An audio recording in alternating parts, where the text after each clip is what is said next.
గ్రూప్లో సభ్యులందరికీ కూడా ప్రణామాలు.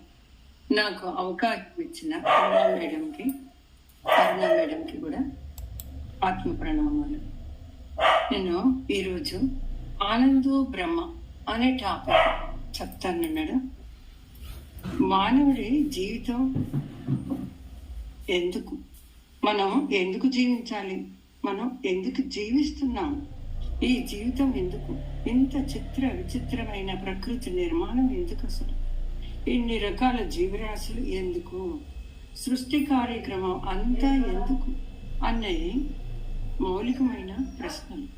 ఎంతో మంది మేధావులు, ఎంతో మంది యోగులు, ఋషులు, ద్రష్టలు అందరూ కూడా యుగాలుగా ఇలాంటి ప్రశ్నలు వేసుకొని అనేక పరిశోధనలు చేసి, ధ్యాన సాధనలు చేసి, జ్ఞాన చర్చలు జరిపి తెలుసుకునే మౌలిక సమాధానం ఏంటంటే జీవితం ఆనందంగా ఉండడానికి, జీవితం అనేది నిత్యం సుఖంగా జీవించడానికి.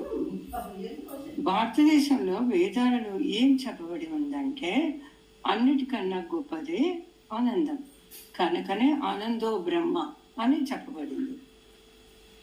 బ్రహ్మ అంటే భూరితి బ్రహ్మ అని అర్థం. భూ అంటే గొప్పదైంది, గొప్పదైన వస్తువునే బ్రహ్మ అంటాం. ఏది గొప్ప? అహం బ్రహ్మస్మి, నేను అనేదే గొప్ప. నేను అంటే ఇక్కడ జీవాత్మ. అలాగే ప్రజ్ఞానం బ్రహ్మ అని కూడా చెప్పబడింది. అద్భుతమైన ఆత్మజ్ఞానం కలిగి ఉండడమే అత్యంత గొప్పదైంది అని ప్రజ్ఞాన బ్రహ్మ చెప్తుంది. అలాగే ఆనంద బ్రహ్మ ఎప్పుడు ఆనందంగా ఉండడమే అత్యంత గొప్పదైన వస్తువు అండి. నిజంగా చెప్తున్నా, ఆనంద బ్రహ్మ ద్వారా వేదాలు మనకు బోధిస్తున్నాయి.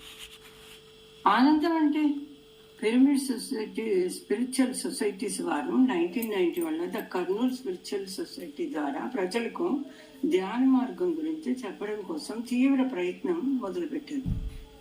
అప్పుడు మొదలైన పిరమిడ్ స్పిరిచువల్ సొసైటీస్ మూవ్మెంట్ నిరాటంకంగా సాగి శాఖలై ప్రస్తుతం రాష్ట్రమంతా విస్తరించింది.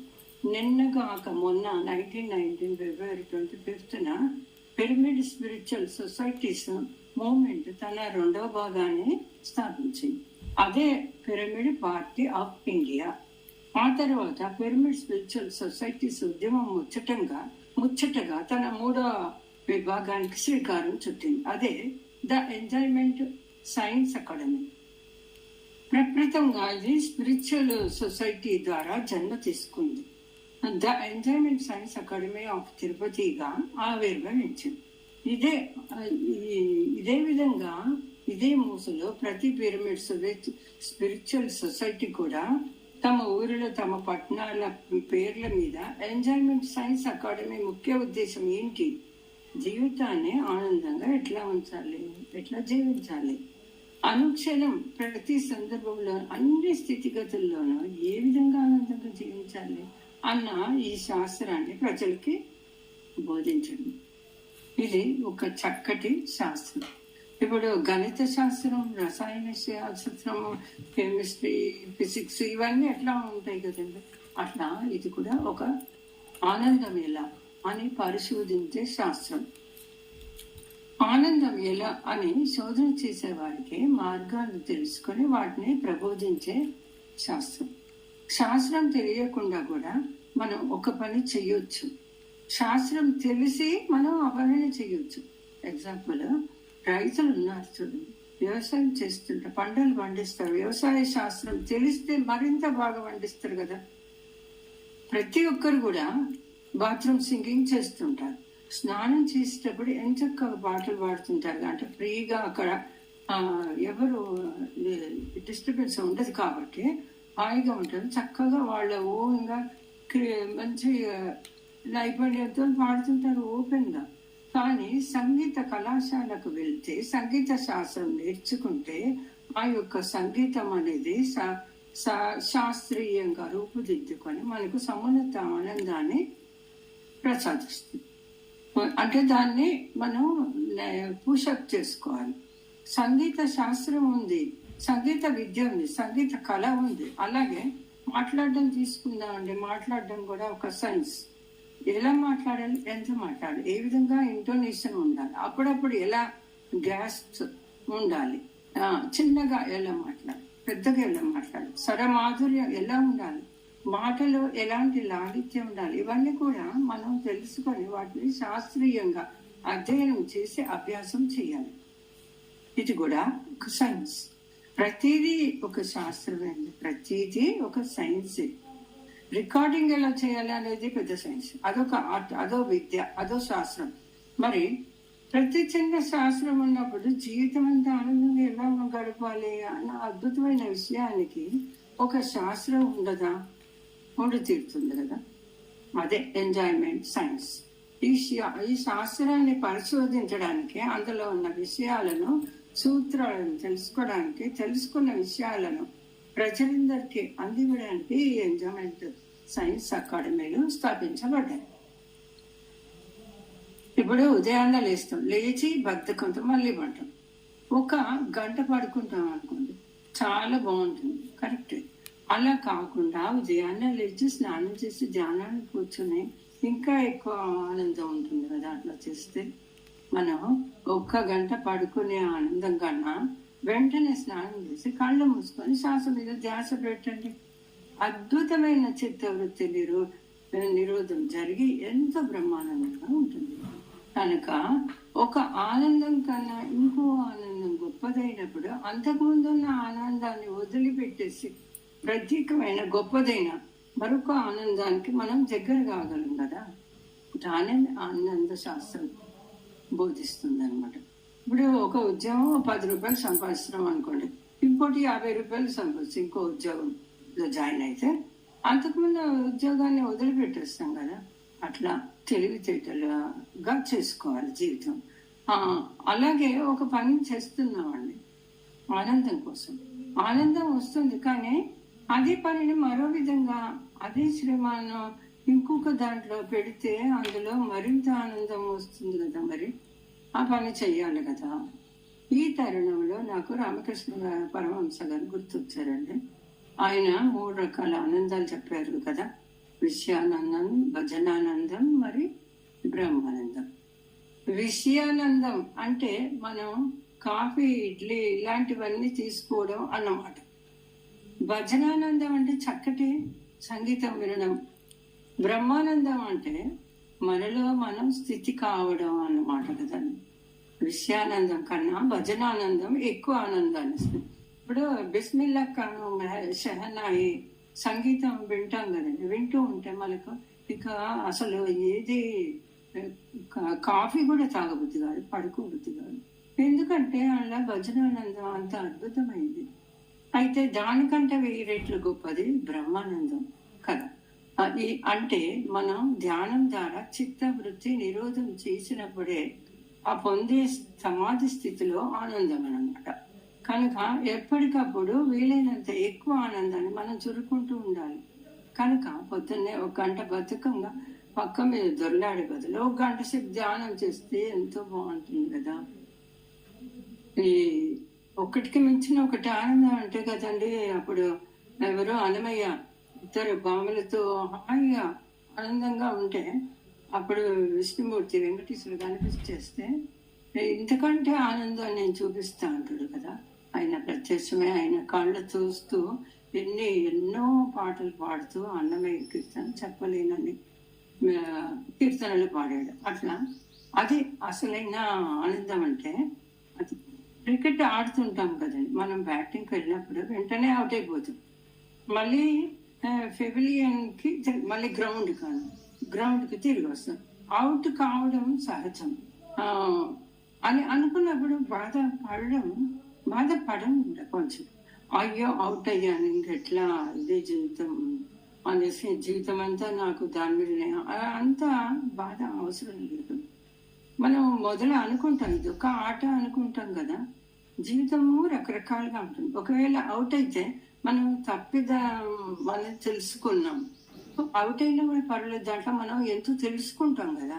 అది చెప్పేది అంటే పాజిటివ్ థింకింగ్ మనకుంటే మనం ఎప్పుడు దుఃఖం రాదు. పాజిటివ్ దృక్పథం వల్ల ప్రతి జీవితంలో విషయం నేర్చుకుంటామండి. అందులోకెళ్ళి ఇంకా ఎక్కువ నేర్చుకుంటాం. కరెక్ట్. అయ్యో నా వికెట్ పోయింది అని ఏడాడు, ఓహో నేను చక్కటి విషయం తెలుసుకున్నాను అనుకోవాలి. నేను అనవసరంగా అవుట్ సైడ్ది స్టిక్ బాల్ పోతూ ఉంటే దానికోసం ఎంపర్లు ఆడను. అలా చేయకూడదు. ఇవాళ ఒక సత్యం తెలుసుకున్నాను కనుక నేను వచ్చే దఫాలో వచ్చే ఇన్నింగ్స్లో మంచి జాగ్రత్తగా ఉంటాను, ఇంకా చక్కగా ఆడతాను కదా. ఎంతో తెలుసుకున్నట్టు కదా. కొత్త విషయం తెలుసుకున్నందుకు మనం ఆనందించాలి, ఏడవడం కాదు. కనుక ఇవన్నీ కూడా ఒక దృష్టితో చూస్తే దుఃఖంగానే ఉంటుంది, కానీ మరో దృష్టితో చూస్తే ఆనందంగాను విహారంగాను అగుపిస్తాయి. అయితే ఏ దృష్టితో చూడాలి, ఏ దృష్టి కోణాల నుంచి చూడొచ్చు అన్న విచక్షణనే ఆనంద శాస్త్రం, ఎంజాయ్మెంట్ సైన్స్ అన్నమాట. ఇంకొకటి ఇంటికి ఎవరైనా వస్తారు అనుకోండి, అమ్మలక్కడ ఏదో కబుర్లు ఆడుకుంటాం, ఏదో ముచ్చట్లు పెట్టుకోవాలి, చూసుకోవాలి మనం. లేకపోతే ఇంకా ఒక్కొక్కరు నెగటివ్స్ చెప్పుకుంటా పోతా ఉంటారు. నా సమయం వృధా అవుతుంది అని అడుసు తొక్కనేలా కాలు కడగనేలా అన్నట్లు వాళ్ళు అంటే ఇటువంటి మాట్లాడుకుంటే మనం మంచిగా ఇది చేసుకుంటాం అని చెప్పాలి. ఏంటి ధ్యానం, నీ పాయింట్ ఏమిటి, పనికొచ్చేదా కాదా, ఆ విధంగా చూసుకోవాలి. నిర్మాటంగా చెప్పేసేయాలని చెప్తుంది. ఎప్పుడో మొహమాట పడితే మనం దుఃఖానికి లోనవుతాం, ఆనందాన్ని కోల్పోతాం. ఎప్పటికప్పుడు నిష్కర్షగా ఉండాలి, ఖచ్చితంగా ఉండాలి అని చెప్తుంది. ఆది నిష్ఠూరం అంత్య నిష్ఠూరం కన్నా మేలు కదా. ఆది నిష్ఠూరాలు ఎప్పుడు ఆనందమయ్యి ఉంటారు. అంత్యనిష్ఠూరానికి పోయి అంత అయిపోయినాక చేతులు గాళ్ళకి ఆకులు పట్టుకున్న అందమవుతుంది. కాబట్టి ఏ పని చేసినా ముందుగా ఆలోచించి చెయ్యాలి, అప్పుడే పని సక్సెస్ అవుతుంది. అని మన సంతోషాన్ని మిగులుస్తుంది కదా. ఆలోచించకుండా పనులు చేస్తే, ఆలోచించకుండా మాట్లాడితే, ఆలోచించకుండా చూస్తే, ఆలోచించకుండా వింటే చివరకు మనకు మిగిలేదు దుఃఖమే. మాట్లాడే ప్రతి మాట మనం ఒకంత ఆలోచిస్తే ఇది అవసరమా కాదా అని తెలుస్తుంది. ఎప్పుడైనా చెడు అవే వస్తాయి, ఎవరికైనా 70% అవే వస్తాయి ఆలోచనలు. కానీ మనం డిలీట్ చేస్తూ ఉండాలి. ఇది పనికొచ్చే ఆలోచన కాదు కదా, మరి ఎందుకు డిలీట్ చేసేసుకోవాలి. అప్పుడు కొంత మేలు జరుగుతుంది కదా. అవసరమైన పనినే చేస్తాం. అవసరమైన పని మనకు దుఃఖాన్ని కలిగిస్తుంది, అనవసరమైన పని మనకి దుఃఖాన్ని కలిగిస్తుంది కదా. ఎరుకలో ఉంటాం. అప్పుడు పనికిరాని మాట్లాడే వాళ్ళు ఏదో ఎంజాయ్ చేస్తున్నాం అనుకుంటారు, కానీ చిన్న ఎంజాయ్మెంట్ కోసం పెద్ద ఎంజాయ్మెంట్ కోల్పోతాం. వాళ్ళకు తెలియదు. ఇదంతా కూడా అద్భుతమైన ఎంజాయ్మెంట్ సైన్స్ అని. మన ఏదో మాట్లాడుతున్నాం అనుకుంటారు, కానీ చూడండి తర్వాత ఎంత ఇదవుతుంది. కాల వినియోగం. ఇప్పుడు బస్సులో వెళ్తాం, ఆఫీసులో వెళ్తాం, ఎడుకో వెళ్తుంటాం, ట్రైన్లో కానీ ఎక్కడికైనా కళ్ళు మూసుకొని ట్రైన్ లేట్ అవుతుంది, బస్సులో. అయితే ఏం ఆ టైంని వేస్ట్ చేయకుండా ధ్యానం చేసుకుంటా కోసం లేదనుకోండి, ఇది తెలియని వాళ్ళ జీతం అర్ధ గంట బోర్ అయిపోయింది, ఏదో బస్సు ఇది అది అట్లా కాకుండా ఎంజాయ్మెంట్స్ తెలిసిన వాళ్ళు, ధ్యాన శాస్త్రం ఎరిగిన వాళ్ళు, ఆనంద శాస్త్రం అవగతమైన వాళ్ళు ఏం చేస్తారంటే బస్సులో కూర్చొని ఇప్పుడు నేను ధ్యానం అనే ఓ అద్భుతమైన ఎంజాయ్మెంట్తో ఉంటాను అని నిశ్చయించుకోవాలి. కళ్ళు మూసుకోవాలి, శ్వాస మీద ధ్యాస పెడతారు. లేదంటే ఆ పుస్తకం చదువుకోవచ్చు. ఎన్నో మంచి మంచి పుస్తకాలు, భగవద్గీత ఉంది, ఎన్నో రకాల పుస్తకాలు ఎన్నో ఉన్నాయి కదా. ఇవి లేకపోతే షేక్స్పియర్ స్టోరీస్ ఎన్నో చాలా మంచి మంచి, వెండమూరి వీరేంద్రనాథ్ కూడా ఉంటాయి. ఇట్లా మనకు తెలిసిన ఏంటంటే రామకృష్ణ పరమహంస కానీ, లేదంటే రామణ ఇట్లాంటి వాళ్ళ మహర్షులందరి పుస్తకాలు ఎంతో, ఇంకా ఒక యోగి ఆత్మగతి ఇట్లాంటి బుక్స్ ఉంటాయి కదా, ఇవన్నీ చదువుకోవచ్చు. లేకపోతే చక్కగా అది కాకుండా సరే వాక్మెన్ పెట్టుకొని సంగీతం వినొచ్చు. ఏదో కంచుపాటు చేయి పట్టుకునే బదులు ఇట్లా వాక్మెన్ కొని చక్కగా ఎంజాయ్ చేసుకోవచ్చు. ఎక్కడైనా ప్రతి క్షణం డైమండ్ నెక్లెస్ వేసుకుంటే చూడండి, అది ఎక్కడైనా పోతే దానికి ఎంత ఇబ్బంది, ఫ్రీగా ఉండదు, ఎవరేం చేస్తారో అది. ఇట్లా అయితే హ్యాపీగా ఉండగలుగుతాం కదా అనేసి చెప్తున్నాం. ఇంట్లో ఉన్న, బస్సులో ఉన్న, ఆఫీస్లో ఉన్న, ఆఫీస్లో కూడా ఏ పని లేనప్పుడు ఓ 10 నిమిషాలు చక్కగా ఇట్లా ధ్యానం చేసుకోవచ్చు, ఓ బుక్ చదువుకోవచ్చు, చిన్న సంగీతం వినవచ్చు. ఎంతటి ఆనందం, ఎంత ఎనర్జీ వస్తుంది చెప్పండి. ఇవన్నీ చిన్న చిన్న చిట్కాలండి. రోజుకో విధంగా, అంటే మన ఇంట్లో వంట వండుకుంటాం, అదే పాత రకంగా కూర చేసుకుంటాం అనుకోండి, అదే సేమ్ టైప్ కాకుండా దాన్ని డిఫరెంట్ టైప్లో చేసుకుంటాం. అంటే ఏంటి, ఇప్పుడు క్రియేటివ్నెస్ వస్తుంది, సంథింగ్ హ్యాపీ ఉంటుంది, రొటీన్ కాకుండా చెయ్యాలి అనేసి రకరకాలుగా చేసుకోవచ్చు కదా. ఆ విధంగా సింపుల్గా చేసే టైప్స్ కూడా ఉంటాయి, అట్లా చేసుకోవచ్చు. కొంతమంది ఊరికే తింటూ ఉంటారండి, కడుపు తింపుతా ఉంటారు, ఎక్కడ చూస్తున్నదో ఆలోచిస్తూ తింటూ ఉంటారు. కాదు కదా, అదే తిన్న తర్వాత మళ్ళా 2 గంటలు బాధపడాల్సి వస్తుంది, వేసిన గురి చేస్తుంది. అనేక జాగ్రత్తగా తీసుకుంటే అవసరమైనంత తింటే ఆ తర్వాత 2 గంటలు మనం బాధపడక్కర్లేదు, చూసుకోవాలి కదా అని చెప్పను. ఇప్పుడు ఏదైనా ఒక పని చేస్తున్నప్పుడు దాని పరిణామం భవిష్యత్తులో దారుణంగా ఉంటుందని తెలిసినప్పుడు ఆ పనిని మనం ఎప్పుడు చేయొద్దు. ఆ పనిని ఇప్పుడే ఎంజాయ్ చేస్తున్నాము, ఆ తర్వాత ఏమన్నా కానీ అనుకున్నప్పుడు చివరికి దుఃఖం మిగులుతుంది కదా, ఆనందం ఉండదు. మరి ఏ పని ద్వారా అయితే ఇప్పుడు ఆనందంగా, తదుపరి ఆనందంగా ఉంటుందో అదే సరైన పని, సబబైన కార్యం.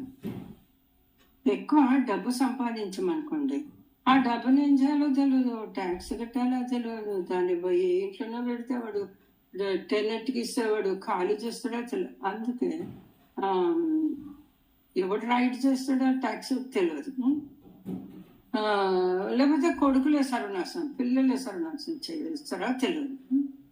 అందుకే ఇట్లా ఎన్నో చెట్లు పడుతుంది. ఏ రోజుకి ఆ రోజు సంపాదించమనుకోండి, ఆనందం వర్ణనాతీతం కదా. శంకరాచార్య చెప్పారు కదా, అర్ధ అనర్ధ భావాయ నిత్యం నాస్తి తథా సుఖ శ్లేష సత్యం పుత్రదపి ధన భాజం భీతి సర్వత్రైషా విహితా రీతి అని. ఎక్కువ డబ్బు సంపాదించడం వల్ల ఎక్కువ దుఃఖాన్ని కొనుక్కున్నట్టు తగినంత డబ్బుతో తృప్తి పడిన వాళ్ళు అనంతమైన ఆనందాన్ని పొందుతారు కదా. ఇది ఆనందానికి మార్గం చూస్తారు. ఎక్కువ డబ్బు వస్తే ఎక్కువ ఆనందం అనుకుంటాం, కాదండి. ఇప్పుడు కారుకి 10 కార్లు, ఇల్లుకి 10 ఇల్లు అన్ని చూడలేక వాడు ఎప్పుడు హ్యాపీ ఉండడానికి టైం దొరుకుతుంది. అందుకే మీ అతిలో పోవద్దు, అతి సర్వత్రా వర్జయేత్. ప్రతి వాళ్ళు ఎంత ఎక్కువ చేస్తే అంత ఎక్కువ ఆనందం అనుకుంటారు, కానీ ఎక్కువ మితిగా ఉంటే అంత ఆనందవంతులు మితిగా ఉండాలని చెప్తుంది. జీవితం అంతా ఒకే విద్య మీద ఆధారపడి ఉంటాడు. సగటు మానవుడు ఏ ఇతర విద్యలో నేర్చుకోడు. ఎకనమిస్ట్ అయితే జీవితం అంతా ఒక్క ఎకనామిక్స్ గానే చదువుతుంటాడు. వాడు ఇంకా సంగీతం నేర్చుకోడు, డాన్సు నేర్చుకోడు, కబడ్డీ నేర్చుకోడు, ప్యాకాడు, ఏది లేదు. అన్నీ తనకి సంబంధించిన కాదు అనుకుంటాడు. ఎకనామిక్స్ లోనే పుడతాడు, దాంట్లోనే చస్తాడు. Law of diminishing returns. జీవితం అనేది ఎప్పుడు మల్టీ డైమెన్షనల్ గా ఉండాలి అని, అంతేగాని యూనిడైమెన్షనల్ గా ఉండవద్దు. ఏకసూత్రాపదంగా ఉండాలి, బహుసూత్రాపదంగా ఉండాలి. అప్పుడే వినూత్న ఆనందం వస్తుందండి. మనం ఏదైనా క్రియేటివ్నెస్ కానీ సంథింగ్, ఏదైనా సత్సంగాలు కానీ హ్యాపీ, ఎవరికి అంటే డెవలపింగ్ ఏదైనా చేస్తే దాంట్లో ఆనందం ఉంటుంది కదా. లా ఆఫ్ డిమినిషింగ్ రిటర్న్స్ అంటే అనే ఒక సిద్ధాంతం ఉంది చూడండి. ఒక యాపిల్ తిన్నామనుకో బాగానే ఉంటుంది, 2 తిన్నామో బాగానే ఉంటుంది, 3 తిన్నామంటే ఇక 4 తింటే అస్సలే వద్దురాక యాపిల్ కూడా చూడబుద్ది కాదు. అంటే మొదట యాపిల్ తినాలి, ఇంకోటి తర్వాత డిఫరెంట్ ఏదైనా సీతాఫలం కానీ, తర్వాత మామిడి పండు, అట్లా తినచ్చు. తిన్నవే తింటూ ఉంటే వాంతి వచ్చేస్తుంది, అట్లా కాదు. కనుక ఎప్పటికప్పుడు ఒక వైవిధ్యం చూపిస్తూ ఉండాలండి, అనేక విద్యలను నేర్చుకుంటూ ఉండాలి. అప్పుడు ఆనందం మల్టిపుల్గా ఉంటుంది. బహుముఖంగా వెళ్ళి విరుస్తుంది. అప్పుడు అదే లా ఆఫ్ డిక్రీజింగ్ రిటర్న్స్ కాదు, లా ఆఫ్ ఇంక్రీజింగ్ రిటర్న్స్. తద్వారా మనం అనేక లాభాలు పొందుతాం. ఇవన్నీ కూడా ఆనంద శాస్త్ర మూల సూత్రాలు. పుస్తక పఠనం కూడా మంచిదండి. ఏంటి ఎన్నో పుస్తకాలు ఉన్నాయి, మంచి మంచి బుక్స్ కదండి, అవన్నీ చదువుకోవచ్చు. దాంట్లో కూడా ఎంతో ఆనందం ఉంటుంది. ఈ చదివి ఇది అయిపోయింది కదా అని మూలకు పడేయడం కాదు. ఎన్నటికీ చూడండి, ఇప్పుడు షేక్స్పియర్ కానీ కొన్ని మంచి మంచి గ్రంథాలు ఉంటాయి కదా, ఏంటి ఉపనిషత్తులు కానీ, ఇలా ఇవి ఎప్పటికీ చూడు కొత్తగానే ఉంటాయి. వంట నేర్చుకోవాలి, క్రికెట్ నేర్చుకోవాలి, ధ్యానం కూడా అలవర్చుకోవాలి. ఇట్లా అన్నిట్లా ఉంటాయి. జీవితంలో ఏ ప్రత్యేక ఆనందాన్ని మనం దూరం కాకుండా దూరం చేసుకోవద్దు. అన్ని ఆనందాలను పుష్కలంగా పొందాలి. భౌతికంగా, మానసికంగా, బుద్ధిపరంగా, ఆత్మపరంగా ప్రక్కింటి వాళ్ళతో మాట్లాడడం కూడా చేసుకోవాలి. ఎందుకు నాకేం పట్టింది వాడితో మాట్లాడుతుంది, నాకేంటి వీడితో అట్లా కాదు. ఒక్కొక్కసారి అది కూడా బాగుంటుంది చూడండి. ఎందుకంటే ఇంట్లో రొటీన్ వర్క్తోని, రొటీన్ సమస్యలతో, రొటీన్ తోని చాలా విసుగొస్తుంది. ఎవరో ఏదో మాట్లాడితే ఆ పనికి వచ్చే కానీ పనికి రాంది కానీ బాగుంటుంది కదా, కొంచెం ఫ్రెష్నెస్ వస్తుంది చూడండి. తిరుపతి పట్టణం ఉంది, చుట్టుపక్కల అడవులు ఉన్నాయి. అడవిలోకి వెళ్తే శీర్షాచల కొండలు వస్తాయి. ట్రెక్కింగ్ చేస్తే ఎంత బాగుంటుంది. ఆ బండ మీద పడుకున్నా కూడా బాగానే ఉంటుంది. ఏంటి వర్షం వస్తే కూడా దాంట్లో తడుస్తే అంటే ఫ్రీ షవర్ బాత్ ఎంత బాగుంటుంది. ఇవన్నీ ఆనంద సూత్రాలు. మనిషి ఎప్పుడు ఆనందంగా జీవించాలి. అతడు ఆనందవాహిని కావాలి. అలెగ్జాండర్ చూడండి, ప్రపంచాన్ని ధ్వంసం చేసి నేను గొప్ప విజయాన్ని సాధించాను అనుకుని రిటర్న్ పోతుంటే తిరిగి ప్రయాణంలో ఒక చోట రెస్ట్ తీసుకున్నాడు. ఈ చుట్టుపక్కల ఏమున్నాయి విశేషాలు అని తన వాళ్ళని అడిగితే, తన భటులను అడిగితే, ఇక్కడ ఒక ముసలివాడు ఉన్నాడు, డయోజనీస్, గొప్ప యోగి అట, అతను గొప్ప ఖ్యాతి ఉన్నవాడు అన్నారు. అయితే తీసుకురా, పట్టుకురావని అంటే అదే అతను రాడు అంటే లేదు తీసుకురా అని అంటే వాళ్ళు రాడు వెళ్ళేసి వచ్చేసి వాళ్ళు రాడని చెప్పిండ్రు. తన దగ్గరికి పోవాలి. సరేలే ఏంటి నీ ప్రత్యేకత అని డయోజనీస్ దగ్గరికి పోతాడు. నీకు సమాధానం ఏంటని ప్రత్యేకత అంటే చెప్తాడు. నువ్వు అడిగితే నేను చెప్పే బదులు నేనే అడుగుతా, నువ్వు చెప్పు అంటాడు. నేను ఇంటికి వెళ్ళి నువ్వు ఈ రాజ్యాలను ఎందుకు కొల్లగొట్టినావు, నేను ఇంటికి వెళ్ళి తర్వాత చక్కగా హాయిగా జీవిస్తాను, అందుకే కొల్లగొట్టినా అంటాడు అలెగ్జాండర్. అట్లా అంటే ఏమంటాడు, చిన్నప్పటి నుంచే నువ్వు కొల్లగొడితే ఇదంతా ఆనందంగా ఉన్నావు, నేను బై బర్త్ నుంచే ఆనందంగా ఉన్నా అని అంటాడు. ఆనందంగా జీవించడం కోసమే నువ్వు ఇవన్నీ సంపాదించినావు, నువ్వు ఈ కష్టమే ఆఖరలేకుండా నేను చిన్నప్పటి నుంచే ఆనందంగా ఉన్నా, పుట్టిన నుంచే ఆనందంగా ఉన్నా, అదే నా ప్రత్యేకత అంటాడు. అలాగే చాలా మంది చుట్టుపక్కల వాళ్ళు డయోజనీస్ దగ్గరికి వెళ్ళి మీరు ఇలా ఎప్పుడు ఆనందంగా ఉండగలుగుతారు అని ప్రశ్న వేస్తారు. అప్పుడు ఇట్లా అంటారు డయోజనీస్, ప్రొద్దున లేవగానే నేను నిర్ణయం తీసుకుంటా, ఇవాళ నేను ఆనందంగా ఉంటాను, ఏమైనా సరే దృఢంగా నిశ్చయించుకుంటాను, కనుక ఆ రోజంతా ఆనందంగా ఉండగలుగుతా. ఎండైనా వానైనా కలుమలేములైనా భోజనం దొరికినా దొరకపోయినా ఆనందంగానే ఉంటా, ఎందుకంటే నిర్ణయం తీసుకున్నా కనుక. అందుకే అదే విధంగా ప్రతిరోజు పొద్దున్నే నిర్ణయం తీసుకుంటాను నేను, కనుకనే సదా ఆనందంగా ఉండగలుగుతా కదా అనేసి చెప్తాడు.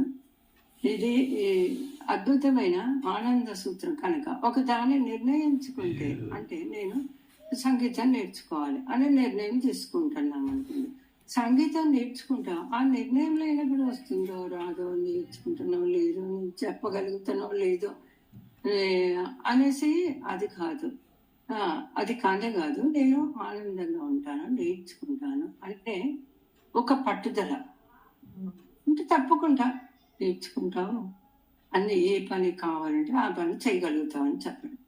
ఎలాంటి పరిస్థితుల్లో అయినా కృతనిశ్చయుడైతే ఎప్పుడు కూడా ఆనందంగానే ఉంటావు కదా. మనం నిర్ణయం తీసుకున్నాం కనుక ఆనందంగా ఉంటాం. అది సూత్రం. నిర్ణయం తీసుకోవాలి. నేను ఇవాళ ఆనందంగా ఉంటాను, ఎట్టి పరిస్థితుల్లో అయినా అనుకోవాలి. పక్కోడు గాడిద అన్నాడు, లేకపోతే ఇంకేదో తిట్టిండు, పనికిరాని వాడు అన్నాడు, ఏమేమో ఇన్సల్ట్ చేసిండు అనుకోండి. అయినా నేను పొద్దున్న ఏం నిర్ణయం తీసుకున్నా, దేనికి చెల్లించను, నేను దుఃఖించను అనే నిర్ణయం తీసుకున్నా కదా. ఇంకా వీడు ఏదంటే నాకేంటి. ఇంకోటి ఉదాహరణ, ఉదయం ఒక నిర్ణయం తీసుకున్నాను అనుకోండి, నేను ఇవాళ లంకనంగా ఉంటాను, అంటే ఫాస్టింగ్ ఏమీ తినను. ఆ రోజు వాడికి తినడానికి ఏమీ దొరకదు అనుకోండి, ఏడవాడు. ఎందుకంటే ఎలాగ నిర్ణయం తీసుకున్నాడు, దొరికినా తినడు, దొరకపోయినా తినడు, అట్లా ఏమి కాదన్నట్టు.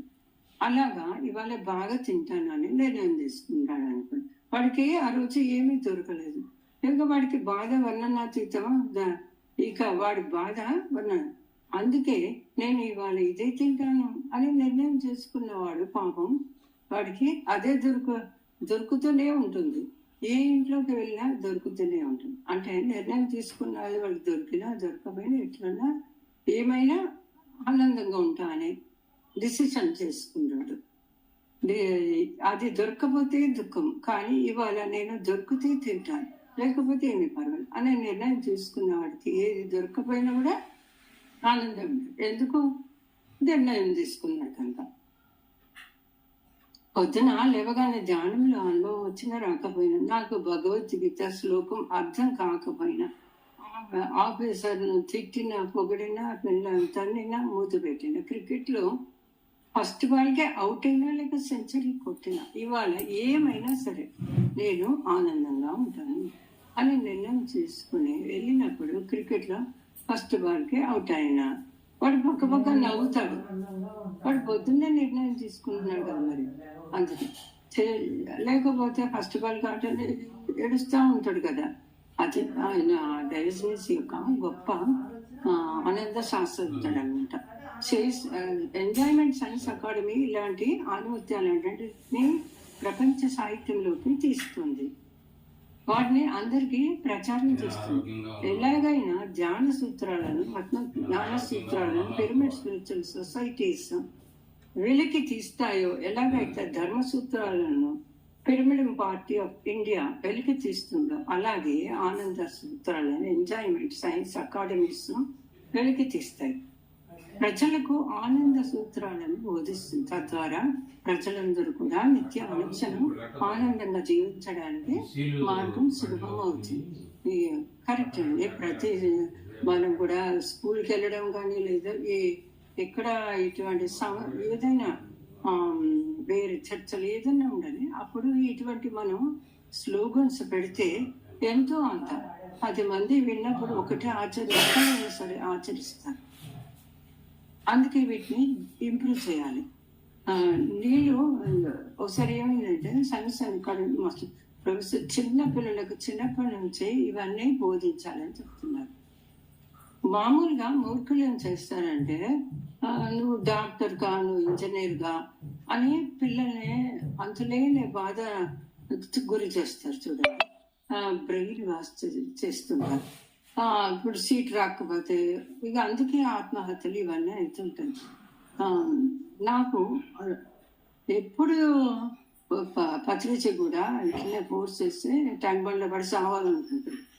కానీ ఏంటి ఎట్లా తప్పించకుండా అంటే, ఈ నీళ్ళు చల్లగా లేవు కదా, వేడి ఉండే ఎండాకాలం కదా అనుకొని ఆ విధంగా తను మాత్రం తన పిల్లల్ని అట్లా తయారు చేయదు. పిల్లలకి వాళ్ళకి స్వేచ్ఛ ఇచ్చాడు. మీరు మున్సిపాలిటీ స్వీపర్లుగా ఉన్న ఆనందమే జీవించవచ్చు, డాక్టర్లు ఇంజనీర్లే కానక్కర్లేదు అని చెప్పాడు. వాళ్ళు నిత్యం ఆనందంగా ఉన్నారు, ఏది పాస్ అయినా ఏ దాంట్లో అయినా సరే హాయిగా ఉన్నారు, చక్కటి ఉన్నత స్థితిలో ఉన్నారు అనేసి. కనుక ఆ విధంగా ఆత్మజ్ఞానపరంగా జీవిస్తున్నారు వాళ్ళు. వాళ్ళకి ఎప్పుడు దుఃఖమే లేదు. ఆత్మహత్య చేసుకోవడానికి కూడా నేను రెడీ అయ్యాను. సరే చెప్పాను కదా రోజు, ఎందుకంటే నాకు చండలు పడే. ఓకే, ఈ ఆనంద శాస్త్రాన్ని ప్రతి స్కూల్లో, ప్రతి కాలేజీలో కంపల్సరీ సబ్జెక్టుగా బోధించాలండి. ధ్యాన విద్య ఎలాగో ఆనంద విద్య కూడా పాఠ్యాంశంగా ఉండాలి. ధ్యాన విద్య కంపల్సరీగా ఉంటే అందరూ కంపల్సరీగా ధ్యానం చేస్తారు కదా. కనీసం అట్లీస్ట్ ఒక 15 minutes అయినా చెయ్యాలి అనే ఒక సబ్జెక్ట్ పెడితే పిల్లలు ఇప్పటి నుంచి, చిన్నప్పటి నుంచి మంచిగా అవుతారు, మంచిగా తయారవుతారు వాళ్ళు. ఆనంద విద్యను ప్రబోధించినప్పుడే, అందరూ దాన్ని అధ్యయనం చేసినప్పుడే అందరూ ఆనందంగా, సంతోషంగా జీవించగలుగుతారు. డబ్బులో ఆనందం కాదండి, డబ్బులో ఆనందం ఉంది, ఆనందంలో ఆనందం ఉంది. డబ్బులో డబ్బు ఉంది, ఆనందంలో ఆనందం ఉంది. డబ్బులో ఆనందం ఉంది అనుకుంటున్నారు కొందరు మూర్ఖులు. ఆనందంలోనే ఆనందం ఉంది తెలుసుకోవడమే మౌలికమైన ఆనంద శాస్త్ర సూత్రం. అది ఇది మనకు డైజనీస్ చరిత్ర ద్వారా ఇంతకు ముందే చక్కగా విశదమైంది. ఒక రిచర్డ్ బ్యాక్ చెప్తాడు, ఒక అద్భుతమైన సూత్రాన్ని రిచర్డ్ బ్యాక్ అనే గ్రేట్ మాస్టర్ మనకి ఇచ్చాడండి. దాని గురించి తెలుసుకున్నాం. ఆయన ఏమంటాడంటే, the mark of your ignorance is the defy of your belief in injustice and tragedy. అంటే నువ్వు ఎంత దుఃఖాన్ని అనుభవిస్తుంటున్నావో, లోకంలో ఎంత అన్యాయం ఉందని భావిస్తుంటావో, వాస్తవానికి నీకు అంత మౌలికమైన అజ్ఞానం ఉందని అర్థం అని చెప్తారు. నువ్వు తెలుసుకో, మనం దేనికైనా బాధపడుతుంటే తత్సంబంధమైన అజ్ఞానం మనకి చక్కగా ఉందన్నమాట. అందుకే ఒక్కొక్కరు ఈ దేశం ఇట్లా ఉంది, ప్రజలు ఇట్లా ఉంది, ఇది ఇట్లా ఉంది, అది అట్లా ఉంది, ఇంకా అసలు మొత్తం అట్లా నెగటివ్స్ చెప్పుకుంటూ ఏడుస్తుంటారు. మన దుఃఖానికి కారణం మన అజ్ఞానం, అంతేగాని పక్కోడు కాదు. గొడవంతా ఎప్పుడైతే మన దుఃఖానికి కారణం మనమే అని తెలుసుకుంటామో, తత్కారణాన్ని మనం తుంచి పారేస్తామో, దుఃఖాన్ని పోగొట్టుకుంటామో, అప్పుడే ఆనంద శిఖరారోహణ చేస్తాం. ఏది చేస్తాం, మనం ఎప్పుడు ఆనందంగా ఉంటామో అది చెయ్యాలి. మరి ఆనంద శాస్త్రం గురించి పక్కోడు నుంచి అడిగి తెలుసుకోవాలి. ఏది చేస్తే ఆనందంగా ఉంటుందో చెప్పే శాస్త్రాన్ని చదవాలి, గ్రంథాలను చదవాలి, చక్కటి సజ్జన సాంగత్యం అందరి దగ్గరకి నుంచి అన్ని తెలుసుకుంటూ ఉండాలి. ఆనంద సూత్రం ఏది చేస్తే ఎప్పుడు ఆనందంగా ఉంటామో తెలుసుకోవాలి. కొంతమంది చిన్న చిన్న లాభాల కోసం అబద్ధాలు ఆడుతూ ఉంటారు. Honest is the best policy కదా, కానీ అదే తెలియదు. ఎప్పుడు త్రికరణ శుద్ధిగా ఉండడమే సరైన ఆనంద సూత్రం ఉంది. చెప్పిందే చేయాలి, చేసిందే చెప్పాలి, ఆలోచించే చెప్పాలి. మనస వాచ కర్మణ ఏకంగా ఉండటమే త్రికరణ శుద్ధి కలిగి ఉండడం. అంటే త్రికరణ శుద్ధి లేని వాడికి ఆనందం ఆవిడ దూరం, త్రికరణ శుద్ధి ఉన్న వాళ్ళకే ఆనందం లభ్యం. కనుక నువ్వు ఆనందంగా ఉండాలంటే త్రికరణ శుద్ధి కలిగి ఉండాలి. నీకు తెలియంది మాట్లాడకు, తెలిసిందే మాట్లాడు, మాట్లాడిందే ఆచరించు, ఆచరించిందే మాట్లాడు. మనసులో ఒకటి పెట్టుకుని నోటితో ఇంకొకటి మాట్లాడుకో. ఇవన్నీ ఆనంద సూత్రాలు. ఎవరైతే నిజాయితీగా ఉంటారో, త్రికరణ శుద్ధి కలిగి ఉంటారో, వాళ్ళు నిత్య ఆనందమయులుగా ఉంటారు. చూడండి, ఇదే ఆనంద సూత్రం. కనుక ఇదే పిల్లలకు చెప్పాలి, ఇదే పెద్దలకు చెప్పాలి, ఇదే బంధువులకు చెప్పాలి, ఇదే శత్రువులకు కూడా చెప్పాలి. మరొక అద్భుతమైన ఆనంద సూత్రం ఏంటంటే, ఒక 10 రూపాయలు మనం 10 బస్తాలు మూసి సంపాదించాలనుకోండి, అప్పుడు 10 రూపాయలు మనం ఎంతో అభిరూపంగా, ఎంతో జాగ్రత్తగా ఎన్నో సంపాదించడం అనుకొని చేస్తాం. ఎవరైనా సరే, నేను కూడా అంతేనండి.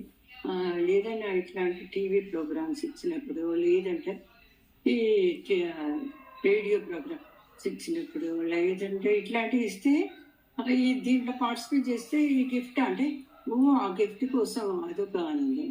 ఇట్లా ఎన్ని ఉన్నా సరే అదే ఒక ఆనందం. చూడండి, తేరుగా వచ్చిన డబ్బులు ఆనందం లేదు, ఇదొక ఆనంద సూత్రం. కష్టపడితేనే ఆనందం. సోమరితనం ఉంటే, దొంగతనాలు చేస్తే ఆనందం ఉండదు. ఉంటుంది అని అనుకుంటారు కొందరు. కానీ ఆనందం ఉండదు. దొంగతనం చేసినవాడు పక్కోడి కళ్ళల్లో చూడలేడు కదా, మరి ఎట్లా ఆనందం ఉంటాడు? ఏమాత్రం త్రికరణ స్థితి లేని వాడు ఎవరి కళ్ళల్లో కళ్ళు పెట్టి చూడండి. అది ఒక బతికేనా? పిరమిడ్ మాస్టర్లో ఆనందమని కనుక ఎంజాయ్మెంట్ సైన్స్ అకాడమీలో ఇలాంటి ఆనంద సూత్రాలకు సాఫల్య కేంద్రాలు ఆనందాన్ని విస్తారంగా ప్రజలకు పంచిపెడతాయి. చూడండి, సత్యం తెలుసుకోవడంలో ఆనందం ఉంది, ధర్మం ఆచరించడంలో ఆనందం ఉంది. అందుకనే సత్యం ధర్మం అన్నాం. సత్యాన్ని నమ్ముకోనే కదా మనకు గాంధీ స్వాతంత్రాన్ని సంపాదించింది. సత్యాన్ని నమ్మని వాడికి, ధర్మాన్ని ఆచరించని వాడికి ఆనందం లేదు. కనుక పిరమిడ్ స్పిరిచువల్ సొసైటీ మాస్టర్స్కే, పిరమిడ్ పార్టీ ఆఫ్ ఇండియా మాస్టర్స్కే అద్భుతమైన ఆనందం లభిస్తుంది. వాళ్ళే ఆనందమయులుగా ఉంటారు. అంటే ఇవన్నీ సత్సంగాలు కానీ, ఈ గొప్ప గొప్ప గ్రంథాలు చదవడం, ఇవన్నీ తెలిస్తే ఇంకా అట్లాగే ఉంటారు. శరీరాన్ని మాత్రమే నమ్ముకున్నవారు, ఆత్మ గురించి తెలియని వారు సుఖ దుఃఖాలను అనుభవిస్తుంటారు. కానీ వాళ్ళకి రియల్ ఆనందం ఉండదు. ఆత్మ యొక్క తత్వం తెలిసిన వాళ్ళే, ఆత్మని అనుభవించిన వాళ్ళే శాశ్వత ఆనందంలో ఉంటారు. మోక్షం, అపసర్గం, శ్రేయస్సు, సాల్వేషన్, లిబరేషన్, ఎన్లైట్మెంట్, నిర్వాణం, ఇవన్నీ శాశ్వత ఆనంద స్థితులు. అంటే పాలు పెరుగైన స్థితి అన్నట్టు. ఇంకా వాళ్ళు ఆనందమయ స్థితిలోనే ఉండరు. ఆ స్థితికి వచ్చినాక, ఆ స్థితి వస్తే ఆనంద స్థితి అని కదా. పాలు పెరిగిన తర్వాత మళ్ళీ పాలు కాలేవు కదా. కనుక ఒకసారి శాశ్వత ఆనందం పొందిన తర్వాత ఇక వెనుక చూపు ఉండదు. ఇక దుఃఖం రమ్మన్నా రాదు. ఎట్లాంటి ఆజ్ఞాచక్రం ఛేదించుకున్నప్పుడు, ఆ 1000 పడగల పాము ఉత్తేజింపబడినప్పుడు, ఆ సహస్రదళ కమలం విచ్చుకున్నప్పుడు ఇక శాశ్వత ఆనందమే ఆనందం. అదే మహాపరినిర్వాణ స్థితి. ఆ స్థితిని చేరుకుంటే వాడు సహజంగానే ఏం చేసినా ఏం చేయకపోయినా ఎప్పుడు ఆనందంగానే ఉంటాడు. ఏ పరిస్థితులైనా సరే, కూర్చుంటే నిల్చుంటే ఆనందమే ఆనందం. ఇవన్నీ సహస్రదళ కమలం యొక్క 1000 పడగల పాము యొక్క స్థితిగతులు. ఆనందమే ఆనందం. ఈరోజు మనం ఎన్నో విషయాల ఆనందం గురించి తెలుసుకున్నాం. ఆనందాన్ని ఇంగ్లీష్లో ఎంజాయ్మెంట్ అంటారు. ఆనంద శాస్త్ర ఎంజాయ్మెంట్ సైన్స్ అంటాము. ఆనంద శాస్త్ర పరిశోధన కేంద్రాన్ని ఎంజాయ్మెంట్ సైన్స్ అకాడమీ అంటాం. ఒక ఆడ మగ పూర్తి ఆనందం. పెళ్లి చేసుకుంటే అందం, పిల్లల్ని కంటే ఆనందం. ఇంట్లో ఎవరైనా పిల్లలు పుడితే పైలోకాల నుంచి వచ్చారు అని ఆనందపడతాం, ఈ లోకానికి వచ్చారు కదా అని. అలాగే ఇంట్లో ఎవరైనా చనిపోతే ఈ లోకం నుంచి వాళ్ళు స్వస్థలానికి వెళ్ళిపోయారని కూడా ఆనందమే. ఏదైనా పని సక్రమంగా చేస్తే ఆనందం, ఏదైనా పనిని సక్రమంగా చేయకపోతే దుఃఖం. ప్రతిదీ ఆనందాన్ని ఇవ్వడానికి సృష్టించబడిందండి. ఈ భౌతిక కాయం, చర్మ చక్షువులు, కర్మేంద్రియాలు, ప్రతిదీ కూడా సృష్టిలో ఈ విరాట్ భగవత్ స్వరూపము చేత ఆనందంతో అందరం జీవించడం కోసమే సృష్టించబడింది. జంతువులను చంపొద్దండి, జంతువులతో ఆనందంగా ఆడుకోవాలండి. కోడిని చంపద్దు, కోడితో ఆడుకోండి. కోడిని తిని ఆనందించకూడదు, అదే సరైన ఆనందం కాదు. కోడితో ఆడుకోవాలి, చిన్నపిల్లలతో ఆడుకోవాలి, ముసలి వాళ్ళతో కూడా ఆడుకోవాలి, తోటి మనుషులతో ఆడుకోవాలి, దేవతా గణాలతో ఆడుకోవాలి, పంచభూతాలతో ఆడుకోవాలి, శ్రీకృష్ణుడితో ఆడుకోవాలి. ఆయన కాళ్ళకు దండాలు పెట్టడం కాదు. ఆట ముఖ్యం, పాట ముఖ్యం. పైలోకవాసులు నిత్యం ఆటపాటలతోనే మనకు తెలుస్తూ ఉంటారు. మనము ఎప్పుడైనా ఈ శరీరాన్ని త్యజిస్తాము, పైలోకాలకు వెళ్తాము, అక్కడ ఎప్పుడు ఆటలే పాటలే ఇవే. అక్కడ రకరకాల ఆటలు. అక్కడ దాన్ని మనం స్వర్గం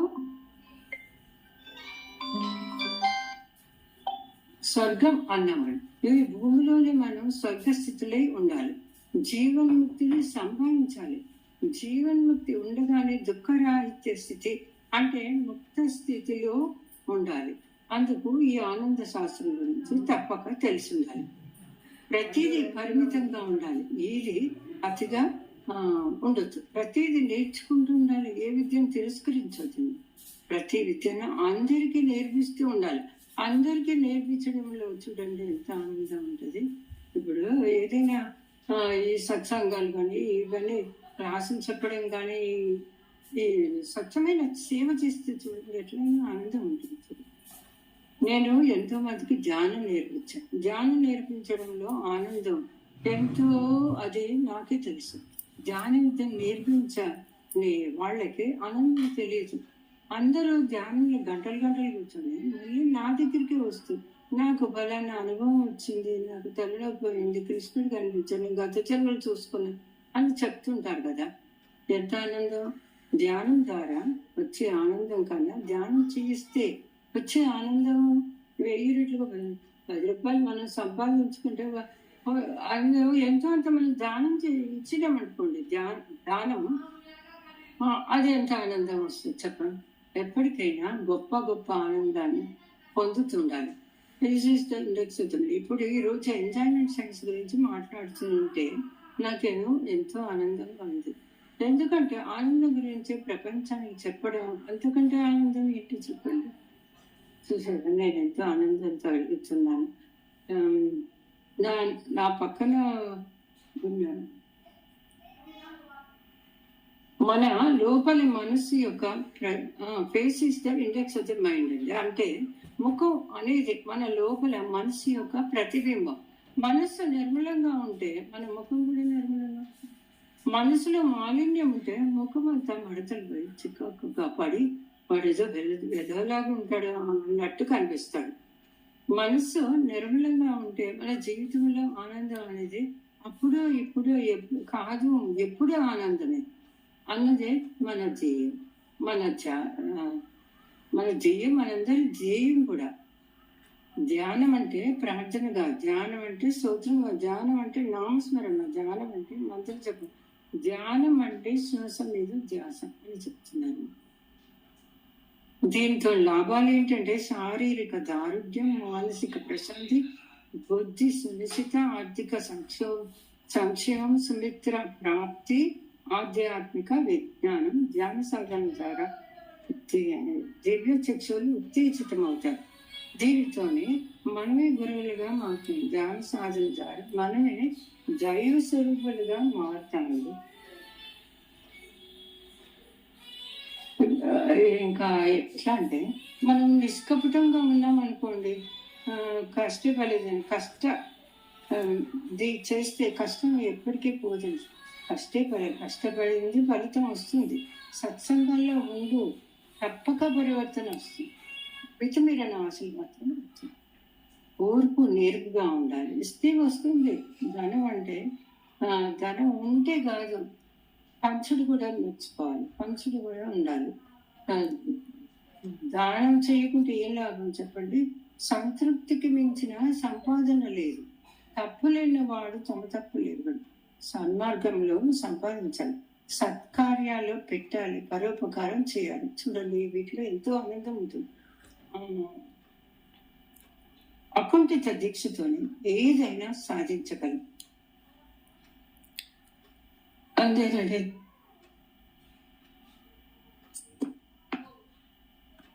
థ్యాంక్ యూ మేడం, అందరికీ థ్యాంక్ యూ. ఆత్మ ప్రణామాలు. బాగుంది మేడం.